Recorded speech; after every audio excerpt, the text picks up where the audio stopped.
Programme में एक बार फिर खुशामदीद। बात हो रही थी वज़ीर आज़म का दौरा रूस कैसा रहा। माली तौर पे हम कह रहे हैं कि बड़ी ज़बरदस्त अवामी रिलीफ पैकेज भी प्राइम मिनिस्टर ने दिया है। इंटरनेशनल कंट्रीज़ में जो है वो जारी हैं, प्राइस की कीमतें ऊपर जा रही हैं, लेकिन प्राइम मिनिस्टर ने उसके बावजूद 10 रुपये कम किए हैं पेट्रोल और डीज़ल पे। इकॉनमी है क्या, इसको समझने की कोशिश करेंगे। और सही मानों में ये जो एक सिंक आउट है इकॉनमी का, ये क्यों है। खलील नैनीताल वाला साहब हमारे साथ मौजूद हैं, चेयरमैन हैं मेडिकेम ग्रुप के, और इनकी सफारतकारी और सनतकारी के हवाले से बड़ी खिदमत हैं। खलील साहब, प्राइम मिनिस्टर के इस दौरे को माली तौर पे भी कहा जा रहा है, बड़े हमारे जो गैस पाइपलाइन की बातें भी हो रही थी, और साथ ही साथ चूँकि हालात हमारे इस तरह के हैं, कोरोना के बाद हम बड़ी मुश्किल से संभले, और इंटरनेशनली ऑयल की कीमतें यूक्रेन पे हमले के बाद और ज़्यादा कीमतें जो है बढ़ गई। पाकिस्तान की इकॉनमी कहाँ देख रहे हैं आप? कुछ बेहतरी नज़र आ रही है आपको? अगले कोई 10-5 साल का कुछ प्लान मौजूदा हुकूमत का, या जो थिंक टैंक्स हैं या जो बिज़नेस कम्युनिटी है आप जैसे जो लोग हैं, वो क्या प्लान कर रहे हैं? देखिए, पहले मैं आपको रूस की जो अभी दौरा हुआ है इनका, जी जी। ये तो मेरे अपने ख्याल के मुताबिक इन्होंने अच्छा किया कि अपने आप को अमेरिका की ग़ुलामी से आज़ाद करा लिया। सही। पहली मर्तबा हुआ है ये लियाकत अली ख़ान के बाद। ठीक। या फिर थोड़ा बहुत अयूब खान ने फ्रेंड नॉट मास्टर की किताब लिखी थी, उस पर भी बड़ा लेदे हुई थी। आप इनको देखें, ज़ियाउल हक को देखें, मुशर्रफ को देखें, हम इनके इत्तेहादी बने, पूरी जंग हमने लड़ी, अपने मुल्क में 10-10 लाख 40 लाख तक के हमारे अफगान मुहाजिरीन आ गए। नतीजा क्या हुआ? मईशत हमारी तबाह होती गई। और आज भी हमारे यहाँ कलेशनकोफ और मंशियात का ऐसा बड़ा जाल चल रहा है कि जो हमें पनपने नहीं देता, ना हमारे बच्चों को इसके अच्छे निकलते हैं। और कराची जैसा शहर दोबारा फिर क्या कहते हैं इसके लहर में आ गया है। ठीक। तो वज़ीर आज़म साहब का ये दौरा बहुत अच्छा है। उन्होंने चीन को भी साथ लिया, ईरान को भी साथ लिया, और रूस को ये बावर कराया कि जी हमने जो अब साथ दिया था अमेरिका का, और आपको बाहर निकालने में हमारी जो कोताही हुई, गलती थी हमारी, लिहाजा आप हमारे अब दोस्त हैं। क्योंकि ये साबित हो गया कि अमेरिका किसी का दोस्त नहीं है। सही। 7 दिन पहले तक अमेरिका यूक्रेन को बिल्कुल पाकिस्तान के छठे बेड़े की तरह बताता रहा कि जी आप बेफिक्र रहें, हम बैठे हुए हैं, हम वहाँ से आपको वो करेंगे। सही। लेकिन जब वक्त आया, पुतिन ने एक उनको कहा कि अगर किसी ने बाहर से कोई मदाखलत की तो फिर मुझसे मत कहना, पूरी दुनिया इसकी लपेट में आ जाएगी। ठीक। अमेरिकन आराम से पीछे के हट गए। सिर्फ इसने फ्रांस ने चंद जहाज़ का ऐलान कर दिया कि जी ठीक है हम दे रहे हैं, जर्मनी ने कुछ कह दिया मईशत आपकी बेहतर करने, लेकिन यूक्रेन का तो बेड़ा गर्क हो गया। बिल्कुल। तीसरे दिन आज सबसे बड़ा शहर उनके कब्जे में जाने को है, और 2 शहर पहले ही जा चुके हैं। सही। मेरा ख्याल है 1 हफ्ते के अंदर ही जंग ख़त्म हो जाएगी। इसके अंदर कोई अब वो नहीं रखा, क्योंकि यूक्रेन ने देख लिया कि हम इनके रशिया से दिफा नहीं कर सकते। इसमें एक चीज़ बड़ी ज़बरदस्त है, यूक्रेन को ये उम्मीद थी कि चूंकि उसने अपने हथियार तो बनाए नहीं थे कि हथियार तो उन्होंने दिलवा दिए थे ना नेटो ने। हाँ, लेकिन नेटो कह रहा था कि हम सपोर्ट करेंगे। हाँ, कोई सपोर्ट को नहीं आया, नहीं आएगा, इसलिए कि पूरी दुनिया जो थी ना अब एटमी उसमें आ जाएगी। तो यूक्रेन तो इतना सा मुल्क है, सही। तो बाकी दुनिया के पूरी मैशत तबाह हो जाएगी, तो सब पीछे हट गए। ठीक। और यूक्रेन को तबाह होने दिया। अब यूक्रेन के अभी देखे ना, जिस आज ही एक शहर उन्होंने जो इसकी आबादी 3-3.5 लाख है, पोर्ट है, नेवी है, सब मौजूद है, उन्होंने उसके मेयर ने ऐलान किया कि बाबा ये जो आ गए हैं रशिया से, आप ताबेदारी करें, इनसे जंग ना करें। सही, ताकि जाने बचाएं। हाँ, और उनसे कहा कि भाई हम लड़ने के लिए नहीं तैयार हैं, और आप बराबरमानी मसकर ना करें, ये हमारे शहरियों को मत मारें। सही। तो ये तो एक शहर से जब एक मेयर ये कहेगा तो ऑटोमेटिकली इसका असर बाकी जगहों कैफ में भी आएगा। बाकी जितने भी 5-6-7 मिले हुए तो हैं। ठीक। तो ये तो जंग अब ऑलमोस्ट खत्म हो गई। अच्छा, इस जंग के दौरान चूंकि प्राइम मिनिस्टर का जो विजिट था वो बड़ा टाइमिंग्स बड़ी इंपॉर्टेंट थी। हमारा तो इकॉनमी से जुड़ा है सब कुछ, रशिया पे पाबंदियां लगती जा रही हैं, तो हमें कुछ फायदा हो पाएगा या हम फिर फंस जाएंगे? रशिया और चाइना जी, ये दोनों मिलके जो ना अब अमेरिका का मुकाबला करेंगे। सही। क्योंकि अमेरिका ने देख लिया था कि रशिया के तेवर बदले में सही तो उन्होंने रशिया को घेरने की कोशिश की, लेकिन वो सैंक्शन से रशिया को इतना असर नहीं होगा, क्योंकि रशिया के पास अपने गैस की पूरी वो मौजूद है। इन्होंने जो ब्लॉक करना था वो कर दिया कि रशिया जो है यूरोप में अपनी गैस पाइपलाइन ना डाल सके। ठीक। लेकिन उसका जवाब चाइना पीछे से देगा, क्योंकि एक तरफ चाइना भी तो अफेक्ट होगा। सही। तो ये चाइना, पाकिस्तान और रशिया मिल के एक नया ब्लॉक बनेगा। ठीक है। और उस ब्लॉक के बाद अमेरिका की सैंक्शन, क्योंकि अमेरिका से भी तो लोग खुश नहीं है। नहीं है, बिल्कुल सही है। तो लिहाजा हर आदमी तो नहीं कह रहा मैं अमेरिकन का साथ देने के लिए तैयार हूँ। ये यूरोपियन यूनियन खुद अमेरिका तो अमेरिका नीचे जा की रहा है ना सर, डाउनफॉल अमेरिका का शुरू हो गया ज़रा। अब तो अब सुपर पावर जो उसने बनना था बन चुका वो है, खत्म हो गई। अब सही। कोई सुपर पावर नहीं है। सही। अब सारी सुपर पावर है जो है ना, आपके अंदर क्या पावर है मईशत की, वो है पावर। ठीक है। अच्छा, मैशियत की बात हो रही है, मैशियत को आप समझते भी हैं, जानते भी हैं, ज़ाहिर है तो पूरी दुनिया ट्रैवल करते हैं।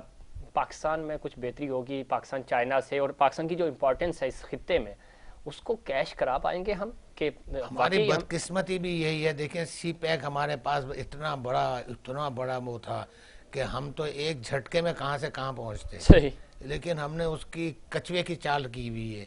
कभी चाइना को हम कुछ जवाब देते हैं, कभी अपने आप को कुछ कहते हैं। सही, कंफ्यूज हैं हम। कंफ्यूज भी हैं। देखें हमारे सारे दुश्मन अब सी पैक पर अटैक कर रहे हैं। सही। कि भाई ये चाइना जो है ना, कहीं ऐसा ना हो हमारे ऊपर मुसल्लत ना हो जाए। सही। हमने 5 दिन का रास्ता जो है 15 घंटे 18 घंटे का दे दिया। सही। इससे ज्यादा और क्या चाइना को हम दे सकते थे। लेकिन हम सी पैक को सही तरह से यूटिलाइज नहीं कर सके। सही। इसके बरक्स हमारे दुश्मन उसको सपोर्टाज करने में बहुत ज्यादा तेजी से काम कर रहे हैं, और अभी तक लगे हुए हैं। उनका मकसद ये है कि ये सी पैक ना दोहरा सके।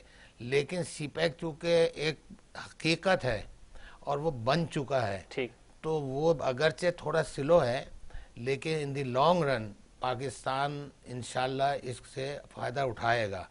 और क्योंकि रोड बन गए, सबसे पहले इंफ्रास्ट्रक्चर है, बुनियादी चीजें वो चाइना ने बना के दे दी है। ठीक है। तो अब वो तो अपने पैसे निकालेगा ना, हमारे तो पैसे नहीं लगे, इसलिए हम तो सिर्फ अपनी जगह देकर बैठे हुए।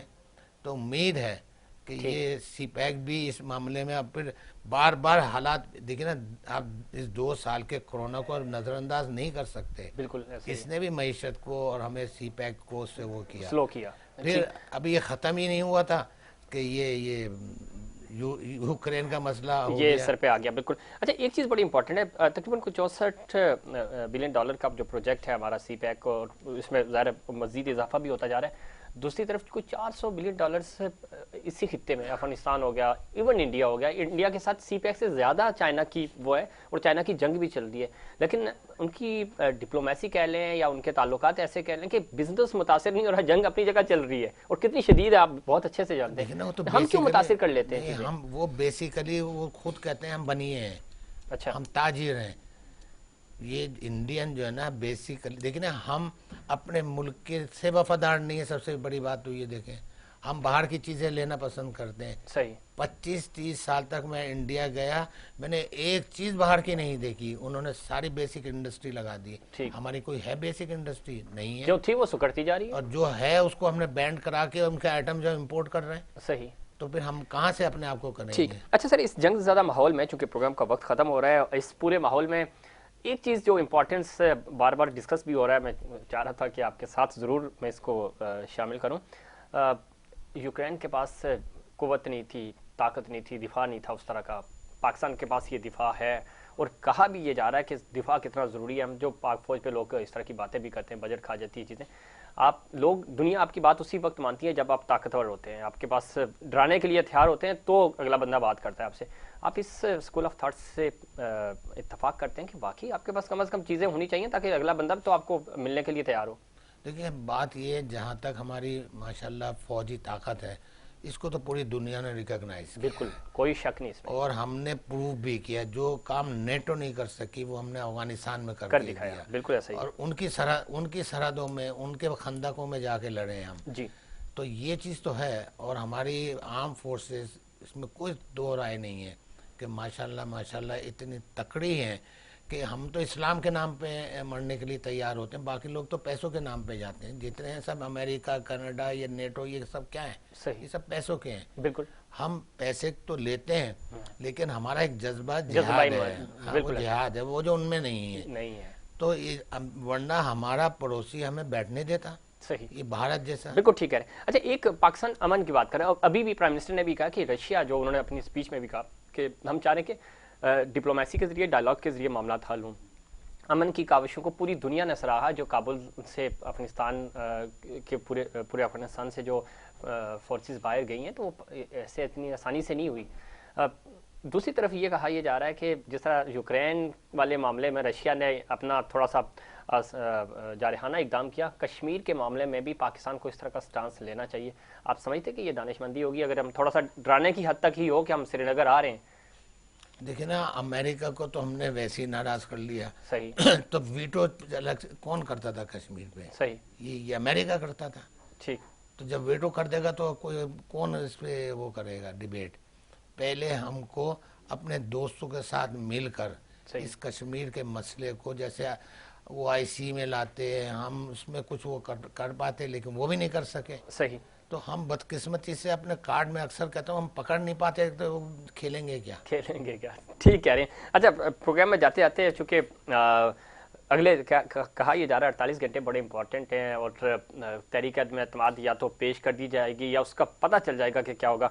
मुल्क की हालात को किस तरह देख रहे हैं? जो शुरू में भी हमने कहा था, इमरान खान 5 साल पूरे कर रहे हैं, तहरीक शहरी किधर ही इसके बारे से हवा निकल जाएगी। बिल्कुल बिल्कुल। देखें, उनको आशीर्वाद भी हासिल है, फ़ोन भी नहीं आएगा इंशाल्लाह। ये तहरीक इस्तिक़लाल, ये तहरीक नाकाम रहेगी। मैंने आपको अभी बताया कि जब सेनेट में अपने नंबर से ज़्यादा होने के बावजूद नहीं तहरीक ला सके। हाँ, IMF का बिल इन्होंने रोकना था, तो उसमें गिलानी साहब यानी अपोजिशन लीडर हैं, वो नहीं है। तो फिर तो इनके अंदर खुद इतनी साजिशें हुई हुई हैं कि जैसे आपने भी कहा कि पीपल्स पार्टी PTI के लिए नरम गोशा रखती है। बिल्कुल। और मुस्लिम लीग के लिए इसलिए नरम गोशा नहीं रखती है कि इन लोगों ने उनको बड़ी गालियां दी हैं, उनके लीडरों को, मरहूम को, हर एक को बड़ा बड़ा लफ्ज़ कहे हुए हैं। आज तो पता नहीं मतलब के लिए वो खाने भी खा रहे हैं और बुला रहे हैं, सब कुछ कर रहे हैं। ये सब वक्ती है। सही। तो जानती है पीपल्स पार्टी के ये हमें वक्त के बाद फिर इंशाल्लाह वो करेंगे। ठीक है। खलील अहमद नैनीताल वाला साहब, बहुत शुक्रिया अपने प्रोग्राम में वक्त दिया। और नाज़रीन, गुफ्तगू आपने सुनी chairman Medicam group of companies Khalil Ahmad Nainital वाला साहब की। उनकी गुफ्तगू से आप किस हद तक मुत्तफिक हैं? हमें आपके फीडबैक का रहेगा इंतजार। मुझे और इनसाइड पाकिस्तान की पूरी टीम को दीजिए इजाज़त। अल्लाह निगहबान।